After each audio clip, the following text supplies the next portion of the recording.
and welcome back to my channel. And in today's topic of discussion, I'm going to talk about the problem I have with a lot of sort of so-called pro-black YouTubers and Twitter's accounts and social media, and how that they're just perpetuating something I believe that is very, very harmful to the black community, especially the younger generation.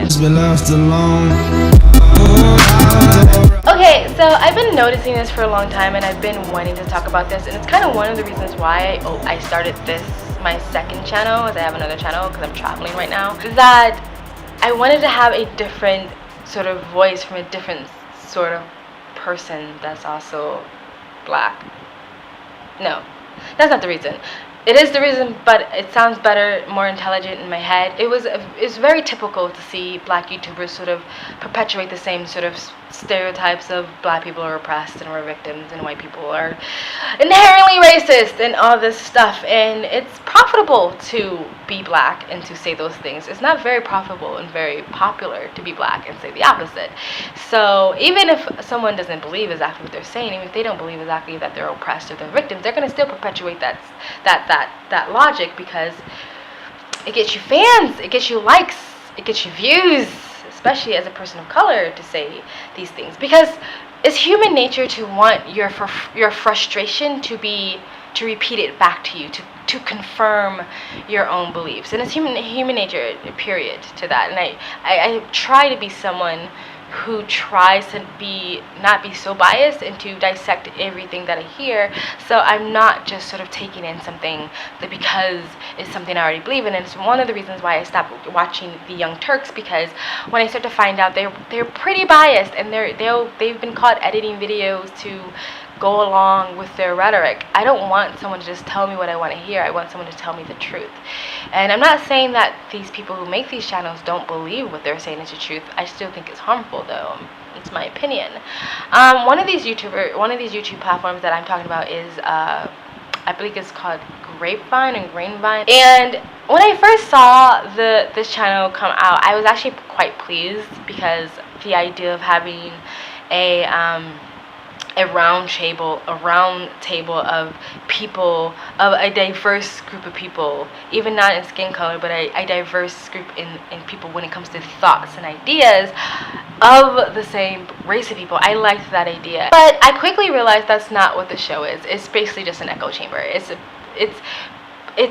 Maybe it's 98% of people who have the same beliefs, the same ideas, the same thoughts, and the same vernacular. Maybe they'll throw in a token that has a different belief in there every once in a while, but rarely. And when they do, I've noticed this quite often in the shows, I've seen every episode, that if someone does have a different opinion, they quickly just go over it, like they don't respond to it, like especially if it comes off in an intellectual way, like this person did the research, they're using facts here.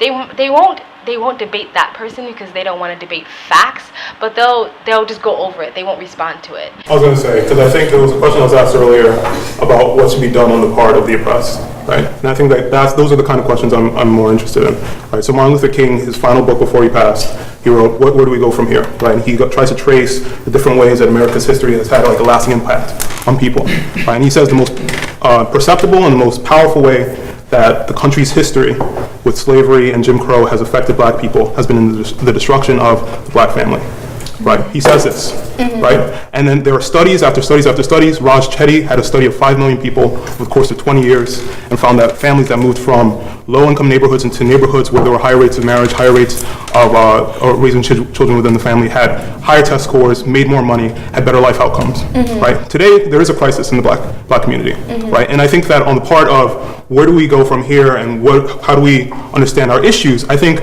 we can't have this conversation without also talking about 72% of black children being born out of... Let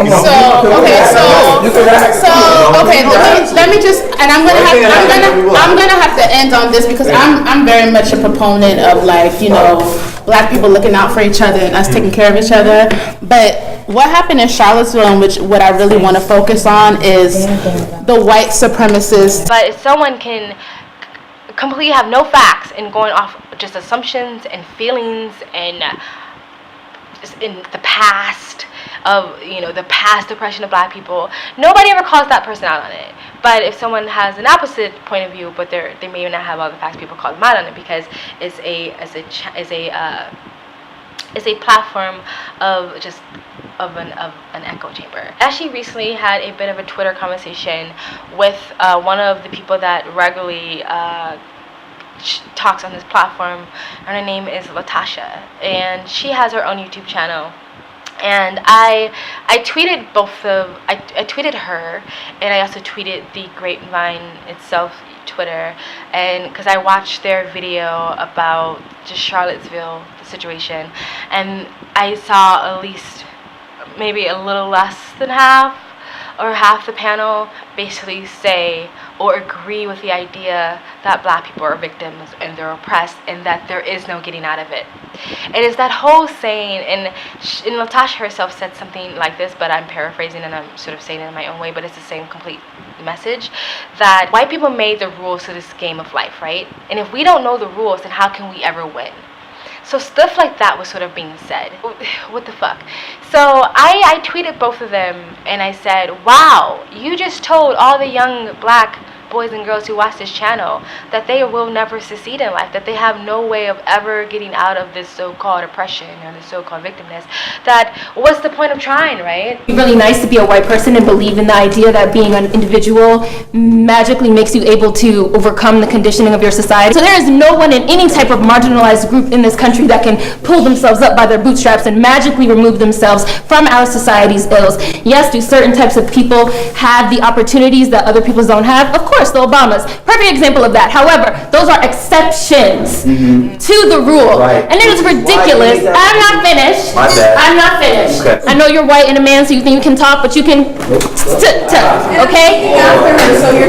That is the exception. That is not the rule. And it is absurd, it's ridiculous to look at the people that do get out of marginalized groups and use them as some type of benchmark that you can hold all the rest of us to. Except to remove yourself from a process. We can psychologically want to believe that we are no longer oppressed or we're equal to everyone else, but unless the system's in place to allow us to do that, how will that ever happen? I used to always make this joke that I wish I could take white privilege for a week like the Limitless Bro and just see how it is. No disrespect to you, fam, but your privilege doesn't get you to see that even if we do all of that, we still will never get to your level, because you could take all the steps. You could be ally, super Saiyan ally, but you'll still be up top. So for you to be that ultimate ally, you got to bring the system down.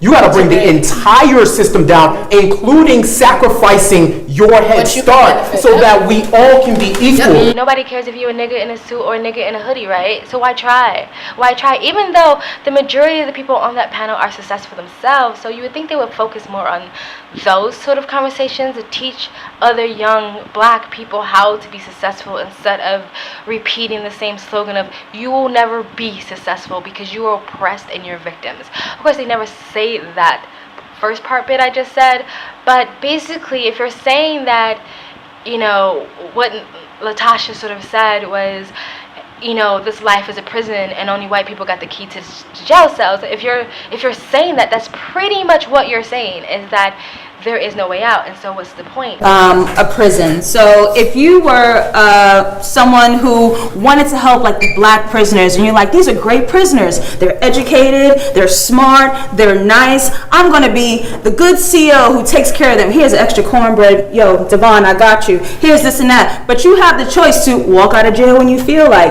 It don't matter if a guard comes and I shake him because I'm trying to get the jail to break down. It don't matter if I'm cursing out this other guard because I'm moving. The doors are still locked. And that is the system, that we can't get out of this prison. All the doors are still locked. It don't matter how many people I talk to, communicate with, whatever. But if you're the CEO, if you're in the power of that jail, you're the one who still got the keys. But we can't make direct actions when there's a system over us that's capturing us in this cage. Again, you're putting everything on white people. My life will not be good until white people let me out of this prison. My life will not be good until white people tell me the rules to this game, and until then I'm just fucked and screwed, and not in a good way either. So I tweeted that to her, and she was polite, and she was nice, and I think she's probably a very smart and decent person in real life, and I don't really have anything against her personally. I have noticed something about her channel, and I noticed that, you know, she sort of started her platform with this white people racist bullshit, and I think at some point she actually tried to change her channel before she's changed it recently, and I think she came out with this video basically saying that she doesn't want to center her channel no longer around whiteness or racism, but she also was trying to get 10,000 subscribers. And I noticed once she stopped talking about that stuff, her subscriber growth slowed down, and she saw that, and so she went back to talking about racist bullshit, and she got her 10,000 subscribers, and now she's changed it again. And I don't think she changed it again because she now has her 10,000 subscribers. That's not what I'm saying. I think she has her own personal reasons why she's shifted her channel towards mental health, and she said that in our Twitter conversation, that she no longer talks about that stuff on her personal channel. And I was like, I know, and I'm glad. And I'm not glad because I personally think it's destructive. I'm glad because I think mental health is an important conversation to be had, and I'm glad because she's taking care of her own mental health. But something about that makes me feel like even if people on that panel didn't have the same ideas, that they may be a little reluctant to even speak out, because there's another YouTuber on that channel that comes on that panel, and she very frequently gets a lot of floor time, and she very frequently is featured as the thumbnail picture, and I don't know her name, but I'm gonna put her video up here and her name on the screen. But I used to follow her for like a fucking half a second until I found out she's a fucking racist.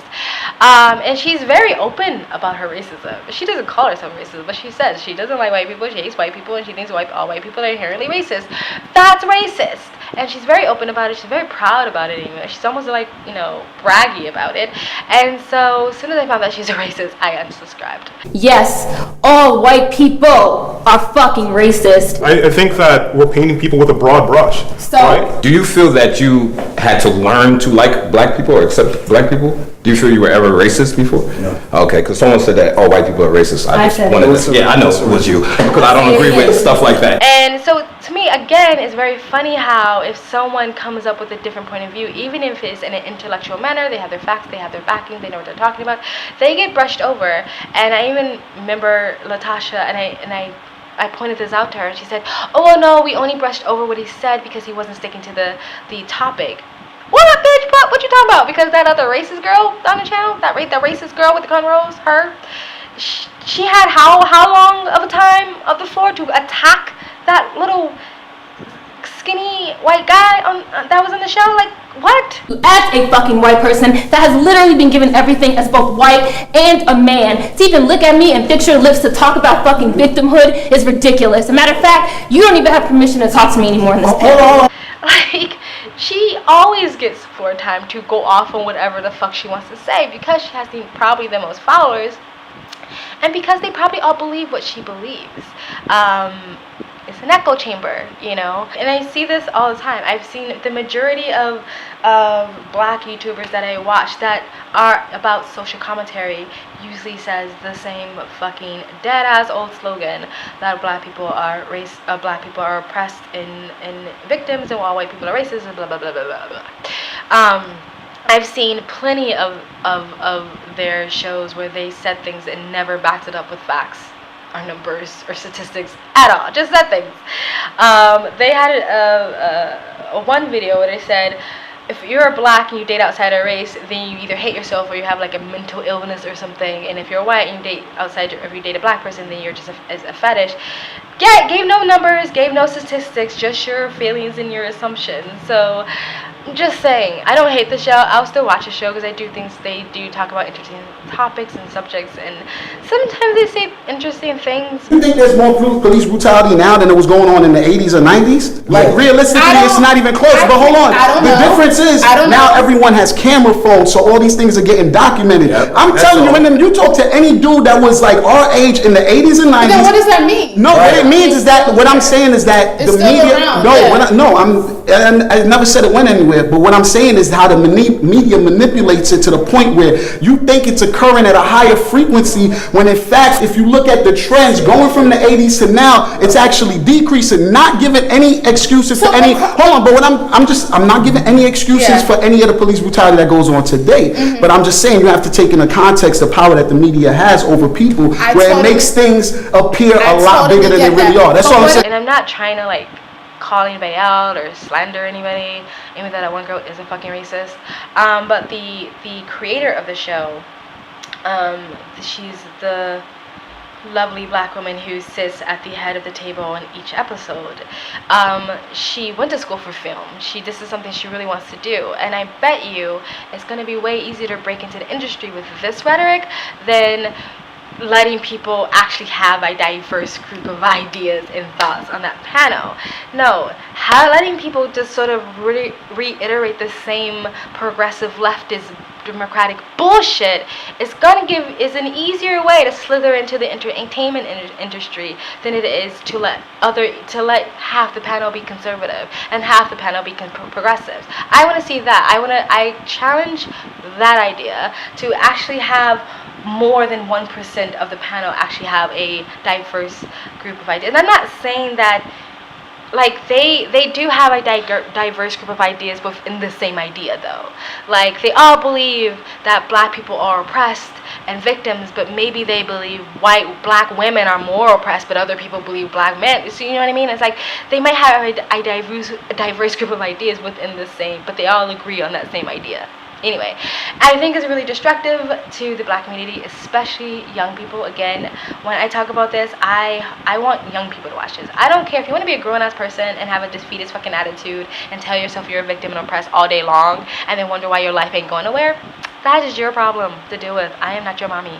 But my thing is young people. I want to help young people escape this mentality, this victimness mentality. And it's funny because, and I'm going to make a different episode about white guilt and white ally bullshit, because the one white guy on the show tried to sort of get at this, that basically saying that the black community have a victim culture, and the black community does have a victim culture. Sorry, it's true. It does. It really does. And it's not helping when you just constantly keep saying you're a victim. Yeah. If someone tells you like if I'm born a racist, right, and I can stop being a racist, just a secret to the white allies, black people are always gonna think you're racist. Stop. So no, you can never stop being racist, and therefore they can never stop being victims, and they can never stop being oppressed. Because if they thought you could stop being racist, then to them there'll be a light at the end of the tunnel where people can change and people can grow and people can evolve. But that's not true for a lot of people that think like that. To them, you will always be a racist. Therefore, there will always be victims. There will always be oppressed, and they're telling all the little black girls and boys that they will always be victims and they'll always be oppressed. I am pretty sure half these people, if they had kids, would not be saying the same things to their kids. They wouldn't look at their little black kids and tell their kids that they're always going to be victims and they're always going to be oppressed, that there's no way out. But they have no problems telling other people's children that, because their other people's children are watching that show and watching shows like that. So that's all I gotta say about that. I think these platforms are harmful. I'm not saying there's not a place to call out racism and there's not a place to call out injustices. And I do appreciate panel shows like this, but diverse it the fuck up. And I'm not talking about the skin color, okay? I'm talking about ideas. If you're so sure about what you have to say, let people who have a diverse or opposite point of view than you speak. When they have facts, when they have statistics, when they actually have something to say of intellect, let them fucking talk and actually debate them on it, not just brush over it. It's just a bit of a challenge for you. Anyway, that's the end of my video. If you guys agree with me or you disagree with me, please let me know. If you think that these type of YouTubers or social media influencers are destructive to the black community, especially the younger generation, let me know. Or if you think they have a place and what they're saying is true, and maybe we just need to just add more voices, let me know. Whatever you think. If you have any comments on this video or anything I said, please let me know. Put it in a comment in the comment section below. If you like this video, please like it and share it. Please share it on your Twitter or your Facebook account. Share it out there, because YouTube is trying to smother my channel and I'm having a hard time growing here. So yeah, please share it. And if you want to continue to have amazing conversations like this and conversations, because I'm open to criticism, I'm open to debate, and I'm open to being wrong, please subscribe. And if you subscribe, hit the bell to get the notifications when I do upload. And until next time, thank you, and